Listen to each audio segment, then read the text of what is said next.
है आप सभी का tech study ITI YouTube channel पर। Employability skill second years CBT examinations new PDF 2024 की क्लास 4 आज इस वीडियो में हम लोग करेंगे।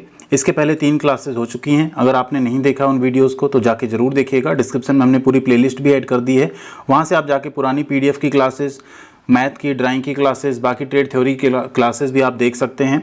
जो वीडियो में क्वेश्चंस हैं उनको हमने हिंदी इंग्लिश दोनों में प्रिपेयर किया आप सबके लिए, तो वीडियो को पूरा देखिएगा एंड वीडियो को लाइक भी जरूर कीजिएगा सभी तक पहुंचाने के लिए। चैनल को सब्सक्राइब नहीं किया है तो सब्सक्राइब करके जुड़ जाइएगा एंड टेलीग्राम पे भी जरूर जुड़ जाइएगा, डिस्क्रिप्शन में हमने लिंक प्रोवाइड कर दी है। एंड यहाँ पे वीडियो के बीच में एक इंपॉर्टेंट अपडेट आप लोगों के लिए रहेगी। एक अच्छी डील है ऐसे सभी कैंडिडेट्स जो इलेक्ट्रीशियन ट्रेड से स्पेशली होंगे, electrician first year second year आप किसी में हो, आपके लिए एक बहुत अच्छी डील रहने वाली है। उसे भी आप लोग स्किप मत कीजिएगा, अपने दोस्तों के साथ भी वो चीज़ आप शेयर कर सकते हैं। तो आइए देखते हैं यहाँ पे बेसिक कैरियर स्किल वाला मॉड्यूल 25 क्वेश्चन हो गया। फ्यूचर वर्क स्किल्स में 15 क्वेश्चन हो चुके थे, जो बचे हुए 20 क्वेश्चन हैं इस पार्ट में हम लोग करेंगे। तो यहाँ पे क्वेश्चन नंबर 41 से स्टार्ट करेंगे। पहला क्वेश्चन है, देखिए, what does migrating for work mean? काम के लिए पलायन का क्या मतलब है? यानी आप यहाँ पे कोई काम की तलाश में अगर बाहर जाते हैं तो उसका मतलब क्या है? पहला है, देखिए option, staying in the same place for work, काम के लिए एक ही जगह पर रहना। अब जैसे आप यहाँ इंग्लिश पढ़ेंगे, पलायन का मतलब, पलायन मतलब भागना, कहीं और जाना मतलब, ठीक है। दूसरा है changing jobs within the same city, एक ही शहर में नौकरी बदलना। अगला है moving to a different place to find a job, नौकरी की तलाश में किसी दूसरी जगह जाना। तीसरा है वर्किंग फ्रॉम होम, घर से काम करना। तो यहाँ पे माइग्रेटिंग यानी पलायन का क्या मतलब होगा? Moving to a different place to find a job, नौकरी की तलाश में किसी दूसरी जगह जाना। जैसे आपके पास मान लीजिए कोई स्किल है, उस स्किल से रिलेटेड अगर आपके आसपास कोई जॉब नहीं है, या हो सकता है आप कोई जॉब कर रहे हो बट आपको किसी दूसरे शहर में अच्छी अपॉर्चुनिटी मिल रही हो, आपको अच्छी पोजीशन, अच्छा पैसा मिल रहा हो, तो आप क्या करते हैं? उस नौकरी को छोड़ के वहाँ जाते हैं। उसे कहते हैं माइग्रेट करना या पलायन करना। तो ऑप्शन नंबर सी यहाँ पे आपका सही हो जाएगा, ठीक है। अगला क्वेश्चन है, वीडियो के लास्ट में एक बोनस क्वेश्चन है जिसका आंसर आप लोगों से एक्सपेक्टेशन है कि आप लोग सही कमेंट बॉक्स में करेंगे, तो जरूर कीजिएगा। अगला क्वेश्चन है, what is a common reason for people to migrate for work? लोगों को काम के लिए पलायन करने का एक आम कारण क्या है? मतलब कुछ लोग काम कर रहे हो बट वो पलायन कर रहे हो, तो एक आम कारण क्या हो सकता है जिसकी वजह से वो अपना काम छोड़ के किसी दूसरे शहर में या दूर कहीं जाते हैं? पहला है यहाँ पे टू लर्न न्यू लैंग्वेज, नई भाषा सीखने के लिए, वो तो आप अपने घर पे रह के सीख सकते हैं, ठीक है, शहर में भी। To find better job opportunity, बेहतर नौकरी के अवसर ढूंढना, ये सही लग रहा है, ठीक है। अगला है to spend time with family, परिवार के साथ समय बिताना। तो आप तो वर्क के लिए जा रहे हैं तो परिवार के साथ समय बिताने आप नहीं आ रहे घर पे, ठीक है। टू एक्सप्लोर न्यू प्लेसेस, नई जगहों की खोज करना। राइट आंसर आपका to find better job opportunity, यानी बेहतर नौकरी के अवसर ढूंढने के लिए आप क्या करते हैं? माइग्रेट करते हैं, किसी और शहर में कहीं दूर जाके आप काम करते हैं, ठीक है। ये हो गया आपका राइट आंसर। अब 1 मिनट के लिए जिस डील की हम बात कर रहे थे, इलेक्ट्रीशियन के अगर आप कैंडिडेट हैं तो आप देख सकते हैं, ये अगर आपको सुटेबल लगे तो आप इसे ज़रूर परचेज कीजिएगा, क्योंकि आपके आईटीआई एग्जाम के साथ साथ जो भी आप आगे इसरो, डीआरडीओ, जिसकी भी आप नौकरी की तैयारी करेंगे उसमें आपके लिए बहुत बेहतर विकल्प साबित होगा। तो इसे देख लीजिए एंड फिर हम लोग 43 नंबर क्वेश्चन करेंगे।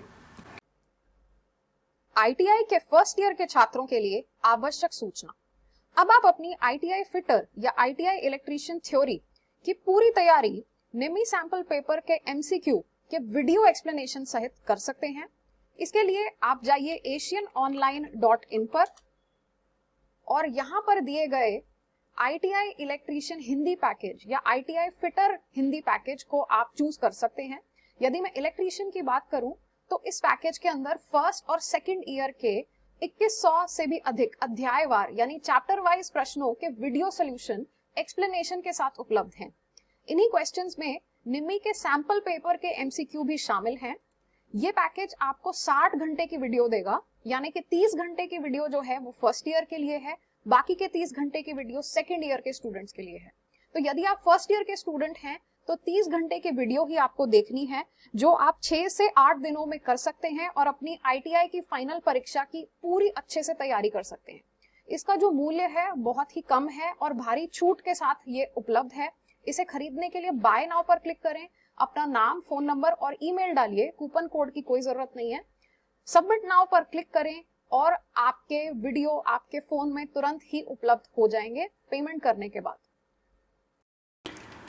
तो क्वेश्चन नंबर 43 है यहाँ पे, Sneha plans to move to a different city for work. What things should she think about before making this decision. Sneha काम के लिए दूसरे शहर में जाने की योजना बना रही है।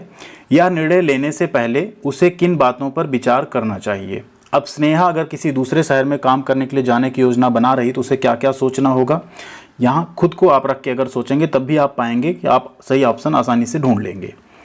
पहला ऑप्शन है how much it will cost to travel and live there. वहाँ जाने और रहने में कितना खर्च आएगा। बिल्कुल आपको समझना होगा कि आप जहाँ जा रहे हो वहाँ जाने में रहने में खर्च कितना आएगा। दूसरा, if she can find a job that helps her learn and grow. क्या उसे ऐसी नौकरी वहाँ पे मिलेगी जो उसे सीखने और आगे बढ़ने में मदद करे। ये भी क्वेश्चन बहुत ही जायज़ सा है कि हम वहाँ जा रहे हैं तो ऐसी नौकरी हमें मिल पाएगी जिसमें हम सीख भी पाएँ और आगे भी बढ़ पाएँ, यानी तरक्की भी हो हमारी। नेक्स्ट है if she can earn money more money and save some too. क्या वह ज़्यादा पैसे कमा पाएगी और कुछ बचा भी पाएगी। ये भी सोचने वाली बात है। एंड लास्ट है डी ऑल ऑफ दीज, ये सभी। ठीक है, तो राइट आंसर हो गया डी ऑल ऑफ दीज यहाँ पे। नेक्स्ट है question 44 number. Rahul is moving to Qatar for work. What should he do to migrate safely. Rahul काम के लिए कतर जा रहा है, उसे सुरक्षित प्रवास के लिए क्या करना चाहिए। कतर यानी आप देश से बाहर जा रहे हैं तो आपको वहाँ पे सेफली माइग्रेट करने के लिए क्या करना होगा। तो सबसे पहला देखिए क्या है, learn about the place and enroll in safety training program. उस जगह के बारे में जानें और सुरक्षा प्रशिक्षण कार्यक्रमों में दाखिला लें, यानी वहाँ जहाँ आप जा रहे हैं ना उसके बारे में जानें और जो सेफ्टी ट्रेनिंग प्रोग्राम है उसमें भी आप एनरोलमेंट लें, वहाँ सेफ्टी वगैरह आप सीख लें। अगला है confirm his job before moving. जाने से पहले अपनी नौकरी की पुष्टि कर लें, ऐसा ना हो कि आप यहाँ से वहाँ चले जाओ और वहाँ पता चले आपकी नौकरी ही नहीं है। नेक्स्ट है organise important documents and have a bank account for emergencies. अपने महत्वपूर्ण जो डॉक्यूमेंट है उसको व्यवस्थित कर लें और इमरजेंसी की स्थिति के लिए अपना बैंक अकाउंट जो है उसको जरूर रखें, उसमें कुछ पैसे भी रखें। नेक्स्ट है ऑल ऑफ दीज, ये सभी। तो यहाँ राइट आंसर क्या होगा, ऑल ऑफ दीज। आप सबको पता है, अगर आप भी राहुल की जगह होंगे तो आपको ये सारी चीज़ें ध्यान रखनी है। नेक्स्ट है question, Kalpana is migrating to Bangalore from Hubli for her new job. She has received the job offer letter. What should she do to migrate safely. Kalpana अपनी नई नौकरी के लिए हुबली से बेंगलोर जा रही है, उसे नौकरी का प्रस्ताव पत्र मिल गया है। सुरक्षित प्रवास के लिए उसे क्या करना चाहिए। अब अगर कल्पना यहाँ बेंगलोर जा रही है, सबसे पहले तो उसे क्या करना चाहिए, research about living in Bangalore. उसे बेंगलोर में रहने के बारे में प्रॉपर रिसर्च करनी चाहिए। लिविंग कॉस्ट क्या है, ट्रांसपोर्ट का क्या फैसिलिटी है, ठीक है, सारी चीज़ें। नेक्स्ट है always share her exact location on social media. ये काम आपको बिल्कुल नहीं करना है। By gifts for her new neighbours. पड़ोसियों के लिए नए गिफ्ट, ज़रूरत ही नहीं है। बिलीव एवरीथिंग ब्रोकर्स से। दलाल की हर बात पे विश्वास करें। जो ब्रोकर होंगे, जो आपको घर वगैरह शिफ्ट कराते हैं, जो भी कहते हैं, उनकी हर बात पे भरोसा भी आपको नहीं करना है। तो यहाँ कल्पना को सुरक्षित प्रवास के लिए उसे क्या करना चाहिए, पहला ही ऑप्शन सिर्फ सही है कि उसे रिसर्च करनी चाहिए बेंगलोर में रहने के बारे में। अगला क्वेश्चन है what the main purpose of the skill India digital platform. Skill India digital platform SID, जिसपे अभी आप लोगों ने अपना वेरिफिकेशन भी किया होगा, का मुख्य उद्देश्य क्या है। To offer offline training program. Offline प्रशिक्षण कार्यक्रम प्रदान करना, बिल्कुल नहीं, वो तो ऑनलाइन है।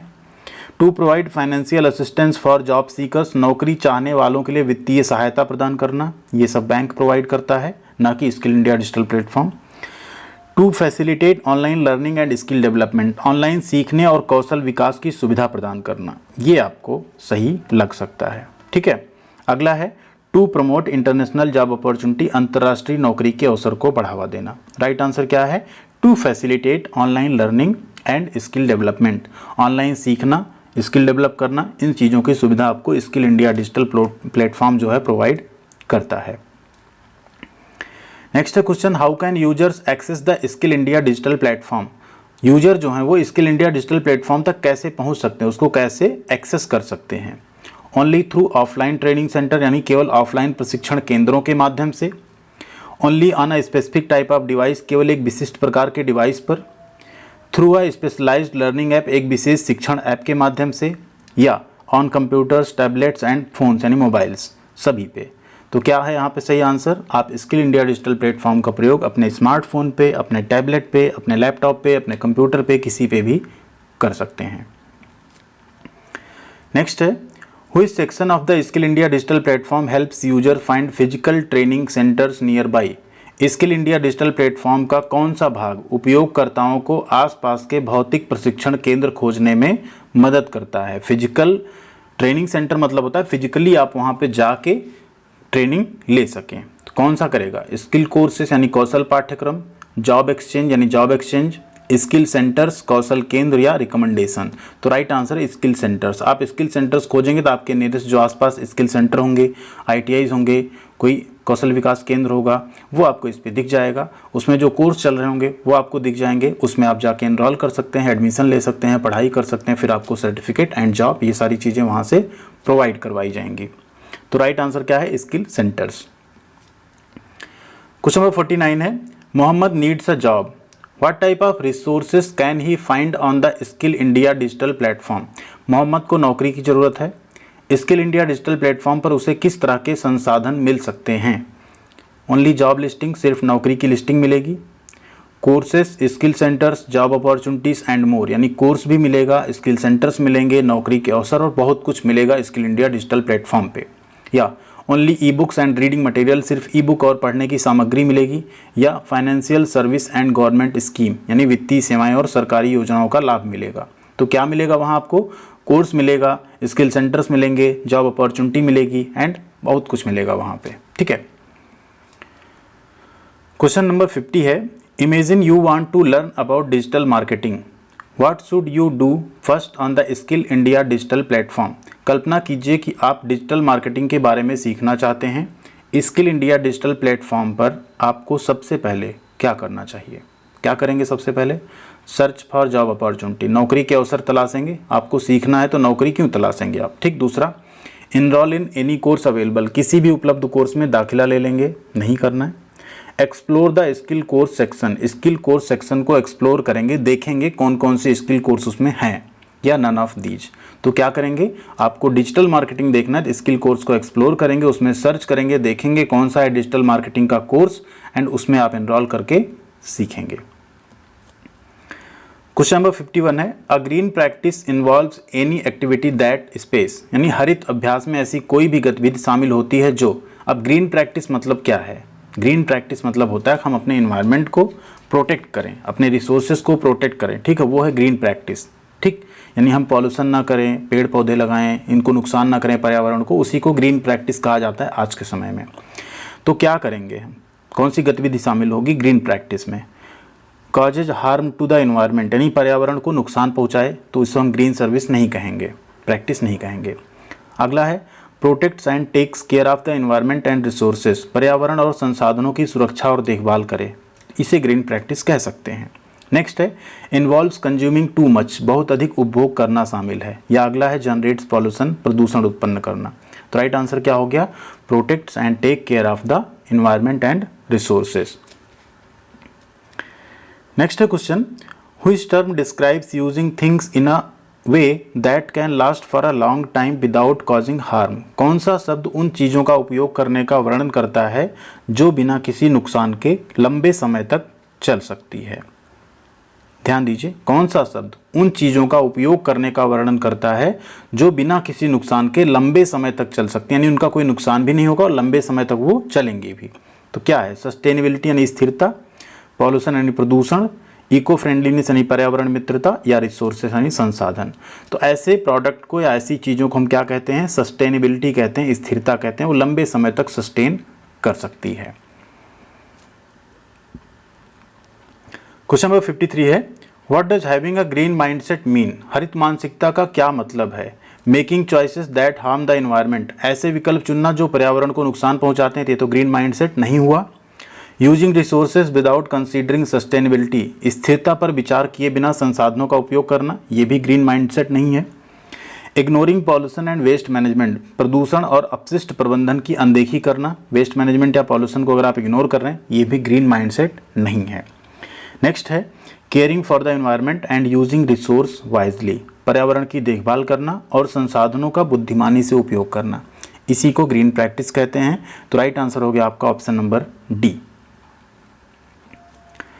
क्वेश्चन नंबर 54 है, Ravi has the following habits, which of these is a green practice? Ravi की निम्नलिखित आते हैं इनमें से कौन सी आदत पर्यावरण के अनुकूल यानी ग्रीन प्रैक्टिस है? बाइंग अननेसेसरी आइटम, अनावश्यक सामान खरीदना, ये ग्रीन प्रैक्टिस नहीं है।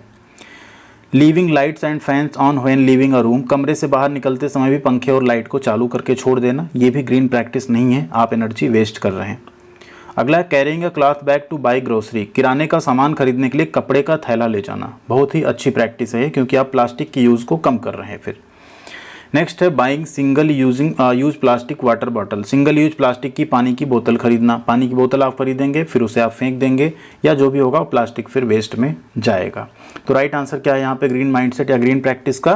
Carrying a cloth bag two by grocery, किराने का सामान खरीदने के लिए, सब्जी खरीदने के लिए आप क्या करेंगे? कपड़े का थैला लेके जाएंगे। नेक्स्ट है your friend suggest going for a picnic, she ask you to bring disposable plates and cups, which of the following actions shows your commitment to a green mindset. आपकी दोस्त पिकनिक पर जाने का सुझाव देती है, वो आपसे डिस्पोजेबल प्लेट और कप लाने के लिए कहती है, निम्नलिखित में से कौन सी क्रिया हरित मानसिकता के प्रति आपकी प्रतिबद्धता को दर्शाती है? पहला है से yes and bring disposable plates and cups, हाँ कहें और डिस्पोजेबल प्लेट और कप लाएं। दूसरा bring reusable plate and cup, दोबारा इस्तेमाल की जा सकने वाली प्लेट और कप ले आएं। नेक्स्ट है ignore the invite to the picnic, picnic के आमंत्रण को अनदेखा करें। अगला है bring green colour disposable plates and cups, हरे रंग की डिस्पोजेबल प्लेट और कप लाएं। तो सही क्या होगा?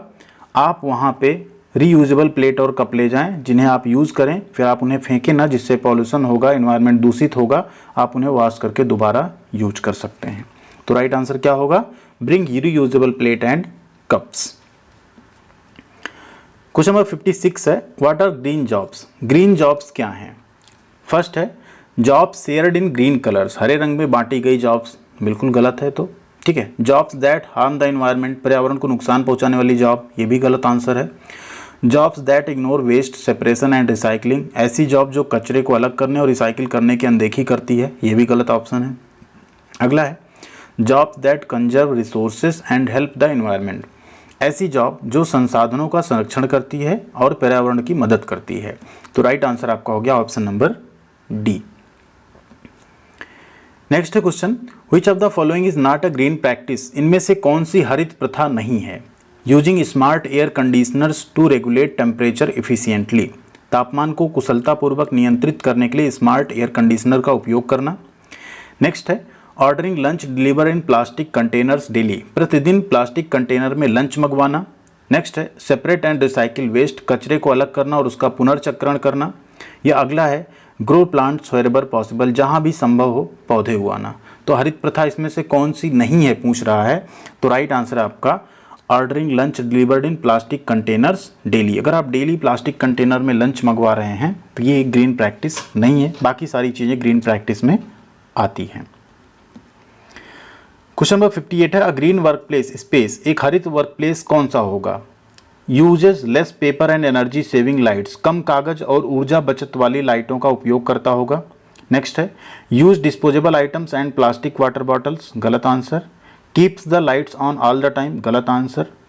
Ignores waste separation and recycling, अपशिष्ट पृथक्करण और पुनर्चक्रण को अनदेखा करता हो। तो ये तीनों गलत ऑप्शन है, पहला आंसर सही यहाँ पे, जो कम कागज ऊर्जा बचत वाली लाइटों का उपयोग करता हो उसे हम ग्रीन वर्क प्लेस कहेंगे। अगला क्वेश्चन है Reema works at a restaurant, she wants to give her manager ideas to make the restaurant follow green practices, which of these ideas should she offer? Reema restaurant में काम करती है, वह अपने मैनेजर को रेस्टोरेंट में पर्यावरण अनुकूल व्यवहार अपनाने के लिए सुझाव देना चाहती है, उसे इनमें से कौन सा सुझाव देना चाहिए? Delivering food in plastic packaging, यानी प्लास्टिक पैकेजिंग में खाना पहुंचाना, ये ग्रीन प्रैक्टिस नहीं होगा। नेक्स्ट है using steel plates and cup, steel plate और कप का इस्तेमाल करना, सही है आंसर ये। Providing lunch to employ in disposable plate, कर्मचारियों को डिस्पोजेबल प्लेट में लंच देना, या ऑल ऑफ दी, यानी ये सभी। राइट आंसर क्या है? रेस्टोरेंट में स्टील की प्लेट्स एंड कप्स यूज हो, कोई खा के जाए फिर आप उसे वॉश करके फिर से यूज कर सकते हैं, पॉल्यूशन कम होगा, ये है ग्रीन प्रैक्टिस। अगला क्वेश्चन है Shyam works at a beauty salon, which of these things at Shyam salon is not good for the environment? Shyam एक ब्यूटी सैलून में काम करता है, श्याम के सैलून में इनमें से कौन सी चीज पर्यावरण के लिए अच्छी नहीं है? A using reusable gloves instead of single use plastic one, single use plastic के दस्ताने के बजाय दोबारा इस्तेमाल किए जा सकने वाले दस्ताने का इस्तेमाल करना, ये तो अच्छी प्रैक्टिस है। Using safe and biodegradable cleaning material for the floor, फर्श के लिए सुरक्षित और बायोडिग्रेडेबल सफाई सामग्री का इस्तेमाल करना, ये भी अच्छी प्रैक्टिस है। Using paper cups for T and water, चाय और पानी के लिए कागज़ के कप का इस्तेमाल करना। अगला है disposing hair waste after hair cut in an environment friendly way, बाल काटने के बाद बालों के अवशेषों को पर्यावरण के अनुकूल तरीके से निपटाना, ये भी ठीक है। सी ऑप्शन यहाँ पे थोड़ा सा गलत है, ये ग्रीन प्रैक्टिस में नहीं आएगा। क्या? Using paper cup and T and water, ठीक है, चाय और पानी के लिए पेपर के कप्स का यूज करना। पेपर किससे बनेगा? पेड़ पौधों से, पेड़ पौधे कटते हैं तब कागज बनता है, पेपर बनता है, तो ये ग्रीन प्रैक्टिस में नहीं आएगा। अगर आप पेपर वेस्ट कर रहे हैं तो आप डायरेक्टली इनडायरेक्टली कहीं ना कहीं आप पेड़ काटने में प्रोत्साहन दे रहे हैं। तो ये हो गए 60 question employability skill second year में क्लास 4 में। आगे के जो 15 या 20 क्वेश्चन हैं वो अगले पार्ट में करेंगे। बोनस क्वेश्चन आ चुका है आप सबके लिए, जिसका आंसर आपको कमेंट में लिखना है। क्वेश्चन है a space helps gig workers find customers and provide service at a fixed charge, gig workers को ग्राहक खोजने और एक निश्चित शुल्क पर सेवाएं प्रदान करने में मदद करता है कौन? नेटफ्लिक्स, प्लेटफॉर्म या ऐप, स्कूल या बैंक। जो भी सही आंसर हो कमेंट कीजिएगा। वीडियो को लाइक शेयर आपने किया होगा, नहीं किया तो जरूर कर दीजिएगा। चैनल को सब्सक्राइब कर लीजिएगा। एंड जो हमने डिस्क्रिप्शन में लिंक दिया है वहाँ से आप लोग जाके बाई कर सकते हैं वाला कोर्स, ठीक है, जो एशियन पब्लिकेशन का बीच में बताया गया, डिस्क्रिप्शन में हमने उसकी लिंक दे दी है।